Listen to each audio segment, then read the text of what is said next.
میرے رسول پاک علیہ السلام کا دروازہ سب سے بڑا دروازہ ہے، حضور کا دروازہ سب سے بڑا دروازہ ہے، لیکن میرے دوستو یاد رکھنا، نبی پاک علیہ السلام نے بھی لوگوں کو جب رستہ دکھایا ہے تو رب کریم کا رستہ دکھایا ہے، اللہ کا رستہ دکھایا، اللہ کریم کا رستہ دکھایا، لوگوں رب کی طرف توجہ کرائی۔ میرے رسول کریم سید عالم صلی اللہ تعالی علیہ وسلم نے لوگوں کی اللہ کی جانب توجہ کرائی اور لوگوں سے یہ کہا کہ وہ اپنے رب کریم کی جانب اپنا ذہن رکھیں، اپنی توجہ اپنے اللہ کی جانب مبذول کریں۔ میری بات کو اچھے طریقے سے سمجھیے گا، علم اللہ تبارک و تعالی عطا کرتا ہے تو اسے اللہ کی عطا ہی سمجھنا چاہیے۔ کچھ لوگوں کے پاس علم ہوتا ہے پر علم نافع نہیں ہوتا، وہ ٹامک ٹونجا مارتے رہتے ہیں ساری زندگی۔ علم کو اللہ کی عطا سمجھیں، اپنی عقل پر اپنے شعور پر زیادہ بھروسہ نہ سمجھیں، نظر اللہ پہ رکھیں۔ حضرت مولا علی شیر خدا کرم اللہ تعالی وجہہ الکریم سے کسی نے پوچھا تھا بڑا عالم کون ہوتا ہے؟ ہمارے ہاں تو اب وہ والے عالم پائے جاتے ہیں نا، اللہ ماشاءاللہ، جو ممبر پہ بیٹھتے ہیں تو دعوے ہی دعوے ہیں، ممبر پہ بیٹھتے ہیں تو دعوے ہی دعوے ہیں، اس طرح کے عالم ہمارے ہاں پائے جاتے ہیں۔ وہ ہر بات میں دعویٰ کرتے ہیں، میں یہ کر دوں گا، میں وہ کر دوں گا۔ یہ مزاج علماء کا نہیں۔ حضرت علی المرتضیٰ سے کسی نے پوچھا بڑا عالم کون ہوتا ہے؟ فرمایا بڑا عالم وہ ہوتا ہے کہ جس سے مسئلے کا پتہ نہ ہو تو وہ کہہ دے مجھے نہیں پتا، میں پتہ کر کے بتاؤں گا، غلط بات بیان نہ کرے۔ امام مالک سے کسی نے کوئی مسئلہ پوچھا تو آپ فرمانے لگے مجھے اس سوال کا جواب نہیں آتا۔ ہمارے بزرگ سمجھاتے کیا ہے؟ وہ کہنے لگا آپ اتنے بڑے امام ہیں تو اس سوال کا جواب نہیں آتا۔ فرمانے لگے اگر مجھے ہر سوال کا جواب آتا پھر تو میں خدا ہوتا، مجھے ہر سوال کا جواب نہیں آتا، مجھے تو اتنا آتا ہے جتنا میرے رب نے مجھے عطا کر دیا ہے۔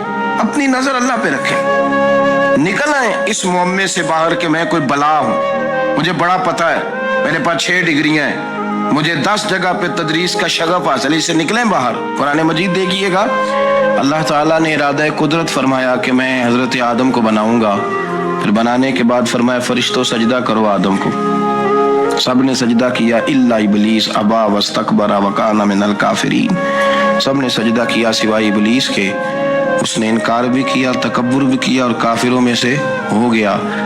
تو یہ جب اللہ تعالیٰ نے سجدہ کرایا تو کیسے کرایا؟ اللہ تبارک و تعالیٰ نے نا حضرت آدم کو علم سکھایا خود، وعلم آدم الاسماء کلہا، خود اللہ فرماتے ہیں کہ میں نے جناب آدم علیہ السلام کو تمام اشیاء کے نام سکھائے، سب اشیاء کے نام سکھائے۔ تو وہ چیزیں پھر میں نے نا، اللہ فرماتے ہیں میں نے فرشتوں پہ پیش کی، میں نے کہا کہ بتاؤ ان کے نام کیا ہے، تو فرشتوں نے جو جواب دیا ہے وہ سمجھنے والا ہے۔ اللہ نے چونکہ خود علم سکھایا تھا حضرت آدم کو، جناب آدم سکھایا تھا، لیکن فرشتوں کو نہیں سکھایا تھا۔ تو اللہ کریم نے فرمایا فرشتوں اب یہ بتاؤ ان چیزوں کے نام کیا ہیں؟ تو فرشتے کیا کہتے ہیں؟ فرشتے عرض کرتے ہیں قالوا سبحانک لا علم لنا۔ آپ کبھی یقین کریں اس چیز کی لذت لیں تو مزہ آ جائے۔ کہا قالوا سبحانک، کہنے لگے تو پاک ہے، قالوا سبحانک، کہنے لگے تو، بھئی آدم علیہ السلام کو نام سکھا لیے، پھر فرشتوں کے سامنے وہ چیزیں پیش کر کے کہا ان چیزوں کے نام بتاؤ، تو فرشتے کیا کہتے ہیں؟ کہتے ہیں قالوا سبحانک، تو پاک ہے، لا علم لنا، ہمارے پاس کوئی علم نہیں، الا ما علمتنا، ہمیں تو اتنا پتہ ہے جتنا تو نے ہمیں سکھا دیا، ہمیں تو اتنا پتہ ہے جتنا تو نے ہمیں، لا علم لنا، ہمارے پاس کوئی علم نہیں ہے، اتنا ہی پتہ ہے جتنا تو نے ہمیں سکھا دیا ہے، اس سے زیادہ ہمارے پاس علم، اور یہ کیوں تو نے ہمیں جتنا سکھایا اتنا پتہ ہے۔ فرشتے یہ نہیں کہتے یا اللہ تو زیادہ سکھا، آدم کو دیا تو ہمیں بھی دے، یہ نہیں فرمایا، فرمایا انک انت العلیم الحکیم، اے اللہ تو علم والا بھی ہے اور حکمت والا بھی ہے، تجھے پتہ ہے کس کو کتنا دینا ہے، جتنا تو نے مناسب سمجھا جناب آدم کو دیا، اور جتنا تو نے بہتر سمجھا وہ تو نے ہمیں عطا فرمایا۔ تو اگر آپ کے پاس علم ہے، کہیں نالج ہے، اس کو اللہ کی عطا سمجھیں۔ ہمارے ہاں بہت سارے لوگ بن کے بیٹھ جاتے ہیں، میں اکثر کہتا ہوں کہ پھر وہ دعوے کرتے ہیں میرے علاقے والے جاہل ہیں، میرے شہر والے جاہل ہیں، میرے خاندان والے پڑھے نہیں، یہ آپ کا دعویٰ ہے، یہ آپ کو خراب کر دے گا۔ ہم نے بہت سارے ایسے لوگ دیکھے جو بہت بڑے عالم تھے، لیکن اللہ جب لینے پہ آیا تو عقل ہی لے گیا، شعور ہی چلا گیا، حافظے ختم ہو گئے۔ آپ دیکھتے ہیں بڑھاپے میں کچھ لوگ ایسے ہوتے ہیں کہ جن کو یہ بھی یاد نہیں رہتا کہ میرا نام کیا ہے، میں کہاں ہوں، مجھے کدھر جانا ہے۔ تو اس وقت سے اللہ کی پناہ مانگیں اور اپنی نظر اپنے رب کریم کی جانب رکھیں، اللہ کی جانب اپنی نظر کو مبذول رکھیں۔ دوسری بات، علم کے بعد ایک چیز آتی ہے جس کا نام ہے ہدایت،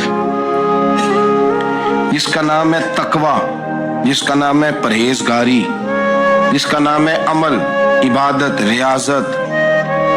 یہ بھی اسی وقت ہی نصیب ہوتی ہے جب میرا رب کریم نصیب فرما دیتا ہے۔ ہم نے نا نیکی کا اپنا اپنا سٹیٹس بنا لیا ہے، اپنا اپنا معیار بنا لیا ہے۔ کچھ لوگ کہتے ہیں کہ جناب مسجد میں سیمنٹ کا توڑا دینے سے بہتر ہے کسی غریب کو آٹے کا تھیلا دے دو۔ اب اس نے اپنا مزاج بنا لیا نا نیکی کا، اس نے اپنا سٹیٹس بنا لیا۔ میرا یہ سوال ہے کہ نبی پاک صلی اللہ تعالی علیہ وسلم جب مدینہ شریف آئے تھے تو حضور نے سب سے پہلے غریبوں میں آٹا تقسیم کیا تھا کہ سب سے پہلے مسجد بنائی تھی؟ کیا عجیب لوگوں کا رنگ ہے، اپنی مرضی کی ہدایت، اپنی مرضی کا تقویٰ، اپنی مرضی کا معیار۔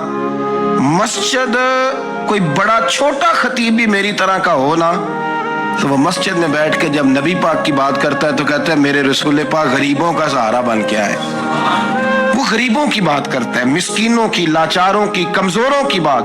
تو مسجد ہی تو وہ ادارہ ہے جہاں سے غریبوں کی بات ہو رہی۔ تو اب لوگوں نے غریب کو اور مسجد کو لڑانا شروع کر دیا، اس کو لڑاؤ کہ مسجد میں پیسے دینے سے بہتر ہے آپ غریب کو آٹے کا تھیلا دے دیں۔ آپ یہ کیوں نہیں کہتے کہ مسجد میں بھی آپ توڑا دیں ایک سیمنٹ کا اور ساتھ غریب کو بھی خدمت کریں؟ یہ کیوں نہیں تقویٰ؟ اپنی اپنی مرضی کا مزاج، اپنی اپنی۔ کچھ لوگ کہتے ہیں چھوڑو جی، ساری زندگی انسان نماز پڑھتا رہے اور پھر گالیاں بھی دیتا رہے، بندہ داڑھی بھی رکھ لے اور جھوٹ بولنا بھی نہ چھوڑے۔ تو یہ آپ نے اپنے پاس سے تقوی کا معیار بنایا ہے۔ گالی دینے کا گناہ ہے اور داڑھی رکھنے کا ثواب ہے۔ تو اگر آپ داڑھی رکھے ہوئے ہیں اور آپ کوئی غلطی کر رہے ہیں تو اس سے آپ کی داڑھی کا ثواب ختم، اللہ کرے آپ کو سمجھ آئے میری بات۔ آپ کوئی غلطی کر رہے ہیں، داڑھی کا ثواب اس سے ختم، وہ اپنی جگہ پہ قائم ہے چیز۔ اپنی مرضی کا کیوں تقوی کا معیار بناتے ہیں؟ تقوی کا مزاج اپنی مرضی کا نہ بناؤ۔ اللہ کی بارگاہ سے دعا مانگو کہ یا اللہ ہمیں ہدایت کا نور عطا فرما۔ اللہ تو ہمیں راضی نہیں کرتا، توبہ کریں تو بچے رہیں۔ وہ اتنی لمبی حکومت کر گیا چونکہ رات کو کہتا تھا مالک رب تو ہی ہے، لیکن مہربانی فرما، میری پکڑ نہ فرما، تو اللہ نے تو اس کو مہلت دے دی۔